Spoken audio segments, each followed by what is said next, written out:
Ilang taon mo na sinasabi sa sarili mo, hindi ako kakain ng matamis, baka kasi magka-diabetes ako. Ilang beses mo na pinigilan ang sarili mo sa chocolate, sa ice cream, sa cake. Kasi akala mo, yun ang dahilan ng diabetes. Pero alam mo ba, mali pala yun? Eh, Tama ang narinig mo. Ang diabetes hindi direkta galing sa matamis. Gulat ka ba? Kasi so many Filipinos naniniwala sa maling information na iyan. And because of that, mali rin ang ginagawa nila. Iniiwasan nila ang sugar, pero yung tunay na culprit, kinakain pa rin nila every single day. So sa video na ito, i-reveal natin ang totoo. Ano ba talaga ang tunay na dahilan ng diabetes? Bakit kahit hindi ka kumakain ng matamis, nagkakaroon ka pa rin nito? And what are the foods na akala mo safe, pero sila pala ang tunay na problema? Watch nyo hanggang dulo kasi yung mga pagkain na babanggitin ko sa later part, I'm sure masya-shock talaga kayo. But before that, tanong ko muna. May diabetes na ba kayo o prediabetes o may family history ng diabetes sa inyo? I-type sa comments ang yes or no kasi gusto kong malaman para kanino ba talaga tong video na ito. I type na. Walang hiya. Sige na. Okay, let's start na. Truth bomb na ito. But before ko i-reveal ang tunay na dahilan, gusto ko munang ipakilala ang sarili ko. Ako si Elena Santos. I'm 35 years old. And the purpose here is simple lang. Magbigay ng tama, factual, science-based na health information na maintindihan ng lahat. Walang medical jargon na nakakalito. Walang complicated na explanation. Straight to the point lang. Kasi so many Filipinos, especially our seniors, ang naloloko ng fake news, ng outdated information, ng maling beliefs. And I'm here para itama ang mali. Para turuan kayo ng totoo. So kung natuto kayo kahit isa lang from this video, please i-click na yung like button. Seriously. I-click na yung thumbs up para malaman ng algorithm na may value tong video na ito para maabot din yung ibang tao na kailangan ng tamang info. And kung gusto niyo ng weekly health tips na totoo at kapaki-pakinabang, mag-subscribe na rin. Libre lang. Walang paligoy-ligoy. Walang drama. Direkta lang. I-click na. Huwag mahiya. Okay, sige. Let's go na sa truth. Una sa lahat, ano ba talaga ang diabetes? Simple lang. Ang diabetes, it's a condition kung saan mataas ang blood sugar mo sa loob ng mahabang panahon. Bakit mataas? Kasi may problema sa insulin. Yung insulin, it's a hormone na galing sa iyong pancreas. Ang trabaho niya, i-allow ang glucose na pumasok sa iyong mga cells para ma-convert into energy. Kapag wala ng insulin o hindi na gumagana ng maayos ang insulin, nag-accumulate ang glucose sa dugo. Kaya tumataas ang blood sugar. Yan ang diabetes. Now, may dalawang main types. Type 1, ito yung autoimmune. Yung pancreas ay nasira na, kaya hindi na siya nagpo-produce ng insulin. Usually genetic ito and it starts during childhood pa. Type 2 naman, ito ang mas common. In fact, 70% ng mga diabetics, type 2 ang meron. Ito yung tinatawag na insulin resistance. May insulin ka pa rin pero hindi na ito gumagana ng maayos. Yung cells mo, hindi na sila sumasagot sa insulin. So kahit maraming insulin, hindi pa rin makapasok ang glucose sa cells. Kaya tumaas ang blood sugar. And ito yung madalas nating naririnig. Ito yung akala natin galing sa matamis. Pero hindi pala. So bakit nga ba ang diabetes, lalo na yung type 2, hindi direkta galing sa matamis? Ito ang science. Ang sugar o glucose, hindi siya automatic na nagiging diabetes. Kasi kapag kumain ka ng matamis, tumaas ang blood sugar mo. Normal yan. Tapos ang pancreas, nagre-release siya ng insulin para i-regulate. Kung nag-function ng maayos ang sistema mo, babalik sa normal ang blood sugar after 1 to 2 hours. Walang problema. Pero yung tunay na problema, hindi yung sugar mismo. It's the fact na naging insulin resistant na ang cells mo. And ang insulin resistance, hindi siya dahil sa sugar. It comes from other factors. Number 1, excess body fat, especially visceral fat. Yung fat na nakapaligid sa iyong mga organs. Yan ang nagpo-produce ng inflammatory chemicals na nag-i-interfere sa insulin signaling. Kaya hindi na sumasagot ang cell sa insulin. Number 2, sedentary lifestyle. Pag hindi ka gumagalaw, ang muscles mo hindi gumagamit ng glucose. Kaya nag-a-accumulate ito. And eventually, nagiging resistant na ang cells. Number 3, chronic inflammation. Mula sa stress, lack of sleep, poor diet. Lahat yan nagko-cause ng inflammation. And ang inflammation, it's the enemy of insulin sensitivity. At sino dito sobrang sedentary na? Puro upo lang the whole day.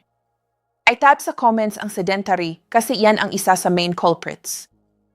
So ang totoo, ang diabetes, hindi siya dahil sa matamis per se. It's because of your overall lifestyle. Dahil sa sobrang dami ng kinakain, lalo na refined carbs. Dahil sa lack of physical activity. Dahil sa obesity. Dahil sa chronic stress. Dahil sa lack of sleep. Lahat yan nagko-contribute sa insulin resistance. And kapag naging insulin resistant ka na, kahit hindi ka kumakain ng matamis, magkakaroon ka pa rin ng diabetes. Kasi ang problema, hindi sa sugar. It's your system that's no longer working properly. Kaya maraming tao, iniiwasan nila ang sugar, pero kumakain pa rin ng kanin 3 beses sa isang araw. Kumakain pa rin ang tinapay every morning. Kumakain pa rin ng pasta, pansit, rice, porridge. Lahat yan carbs. And ang carbs, nagiging glucose din sa katawan.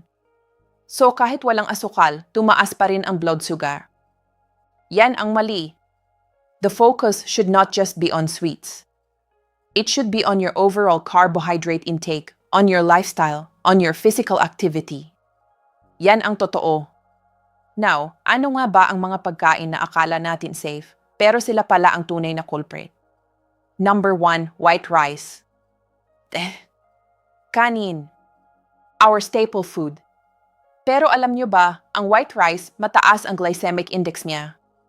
Meaning, mabilis siyang nagiging glucose sa dugo. So kapag kumain ka ng maraming kanin, parang kumain ka na rin ng sugar. Biglang tumaas ang blood sugar. Tapos pag paulit-ulit yan, araw-araw, 3 beses sa isang araw, ano ang nangyayari? Laging mataas ang blood sugar. Laging nag-spike ang insulin. Eventually, nagiging resistant na ang cells. Kaya iyan ang isa sa dahilan kung bakit ang mga Pilipino mataas ang prevalence ng diabetes. Kasi rice is life, di ba? Pero yung rice na iyan, silent killer siya. At sino dito kumakain ng 3 cups ng kanin per meal? I-type sa comments ang kanin kasi kailangan talaga nating pag-usapan ito. Number 2, white bread. Yung tinapay na puti, yung pandesal, yung loaf bread. Lahat yan refined carbs. Walang fiber. Mabilis madigest. Mabilis magiging glucose. Same effect sa white rice.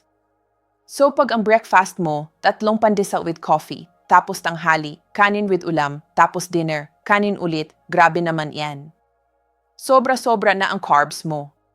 Kaya tumataas ang blood sugar mo araw-araw. Eventually, insulin resistance na yan. Number 3, instant noodles. Yung instant pancit canton, instant mami. Lahat yan. Refined carbs plus high sodium plus preservatives. Triple threat yan. So pag madalas mong kinakain yan, apektado hindi lang ang blood sugar, pati blood pressure, pati kidney. Kaya iwasan na. Number 4, sweet beverages. Hindi yung matamis na pagkain, kundi yung inumin. Soft drinks, iced tea, fruit juice na may dagdag na sugar, sweetened coffee. Lahat yan liquid sugar. And ang problema sa liquid sugar, walang fiber. So diretso agad siya sa bloodstream. Biglang spike ang blood sugar. Biglang spike din ang insulin.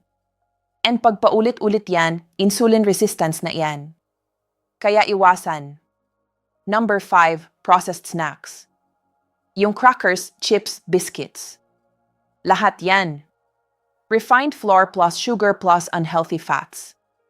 Walang nutrients. Puro empty calories lang. So pag madalas mong kinakain yan, tumataas ang weight mo, tumataas ang body fat mo and eventually insulin resistance. Now baka tanong nyo, paano naman yung matamis talaga? Yung cake, ice cream, chocolate, masama ba yun? Masama din pero hindi sila ang main culprit. Kasi yung mga yan, occasional lang naman, di ba? Birthday lang. Special occasion lang. Pero yung kanin, tinapay, instant noodles, soft drinks, yan ang araw-araw. Yan ang consistent. Kaya mas malaki ang impact nila. So the focus should be on daily habits, not on occasional treats. Gets nyo ba yung point?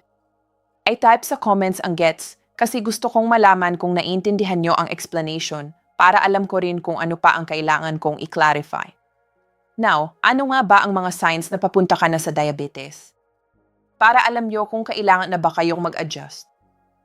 Number 1, frequent urination. Lalo na paggabi. Pag madalas kang umihi, baka mataas na ang blood sugar mo. Kasi ang kidney, sinusubukan niyang i-flush out ang excess glucose through urine. Kaya madalas ka umihi. Number 2, excessive thirst. Dahil sa frequent urination, dehydrated ka na. Kaya lagi kang nauuhaw. Number 3, unexplained weight loss. Kahit kumakain ka ng normal, pumapayat ka. Kasi hindi makapasok ang glucose sa cells. So ang cells, ginagamit na nila ang muscle at fat para sa energy. Kaya pumapayat ka. Number 4, fatigue. Palaging pagod kahit na enough ang tulog mo. Kasi kulang ang energy sa cells. Number 5, blurred vision. Kasi ang excess glucose nag-a-affect sa lens ng mata. Kaya malabo ang paningin. Number 6, slow healing wounds. Kasi ang high blood sugar nag-i-impair ng circulation at immune function. Kaya ang sugat matagal gumaling. Number 7, numbness or tingling sa hands or feet. Kasi ang high blood sugar nagda-damage sa nerves. Yan ang tinatawag na neuropathy. At sino dito may mga symptoms na iyan? Ay type sa comments ang symptoms kasi baka kailangan nyo ng magpa-check up. Pero tandaan, yung mga symptoms na iyan, madalas late na iyan. Kasi ang diabetes, tahimik siya. Walang masakit sa simula. So ang prediabetes, walang symptoms. Pero ang damage, nangyayari na. Kaya importante ang regular checkup. Lalo na kung high risk ka. Sino ang high risk? Una, overweight or obese. Kaya pa 25 and above. Pangalawa, sedentary lifestyle. Walang exercise. Pangatlo, family history. May magulang o kapatid na diabetic. Pang-apat, 65 years old and above. Kasi tumatanda na ang pancreas. Pang-5, may history ng gestational diabetes. Yung diabetes during pregnancy. Pang-6, may PCOS or polycystic ovary syndrome. Connected yan sa insulin resistance. So kung belong ka sa kahit isa sa group na iyan, dapat annual fasting blood sugar test o kaya iba isa C-test para alam mo ang basilin mo. Para pag tumaas, alam mo agad. At sino dito belong sa high-risk group? I-type sa comments ang high risk kasi kailangan nating malaman kung gaano karami. Now, paano nga ba ma-prevent ang diabetes? O kaya kung prediabetes ka na, paano mo ito marireverse? Number 1, reduce refined carbs. Bawasan ang white rice. Instead of 3 cups, gawing 1 cup na lang. Or palitan ng brown rice, red rice o quinoa. May fiber yan. Slower digestion. Slower glucose release. Kaya mas stable ang blood sugar. Number 2, increase protein and healthy fats. Kasi ang protein at fats, hindi sila nag-spike ng blood sugar. So pag kinain mo sila kasama ng carbs, mas stable ang blood sugar response. For example, kanin with fish and vegetables. Better yan kaysa kanin lang with adobo na mostly fat and sodium. Number 3, eat more fiber. Fiber slows down digestion, kaya slower ang absorption ng glucose. Kaya mas stable ang blood sugar. Kumain ng leafy greens, broccoli, cauliflower, beans, lentils. Lahat yan high fiber. Number 4, portion control. Kahit healthy ang pagkain, pag sobra, problema pa rin. Kasi excess calories nagiging fat. Tapos ang fat, nagka-cause ng insulin resistance. Kaya moderate portions lang. Number 5, regular exercise. Ito ang game changer. Kasi ang exercise nag-i-improve ng insulin sensitivity. Meaning, mas responsive na ang cell sa insulin. Kaya bumababa ang blood sugar. And hindi naman kailangang intense yung exercise. Walking lang, 30 minutes a day, 5 days a week, okay na yan. Simple pero powerful ang effect. At sino dito nag-exercise na regularly? I type sa comments ang active kasi gusto kong marinig ang success stories nyo. Number 6, manage your stress. Kasi ang stress nagre-release ng cortisol. And ang cortisol nag-i-increase ng blood sugar. So pag lagi kang stressed, lagi ring mataas ang blood sugar mo. Kaya mag-relax, mag-meditate, mag-pray, mag-breathing exercises. Kahit ano, basta huwag mag-bottle up ng emotions. Number 7, get enough sleep. Kasi ang lack of sleep nag-a-affect ng hormones, including insulin. So pag kulang ang tulog mo, mas prone ka sa insulin resistance. Kaya dapat 7 to 8 hours of quality sleep every night. Number 8, stay hydrated. Uminom ng sapat na tubig. Kasi ang tubig, tumutulong sa kidney na mag-flush out ng excess glucose. Plus, hydration improves overall metabolism. Kaya 8 to 10 glasses a day. Number 9, avoid smoking and excessive alcohol. Kasi ang smoking, nag-i-increase ng insulin resistance. And ang alcohol, may sugar content. Plus, nag-a-affect din ng liver function. Kaya iwasan. And number 10, monitor your blood sugar.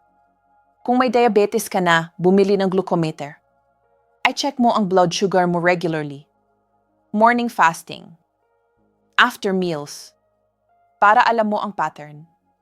Para alam mo kung ano ang nag-spike. Tapos mag-adjust ka accordingly.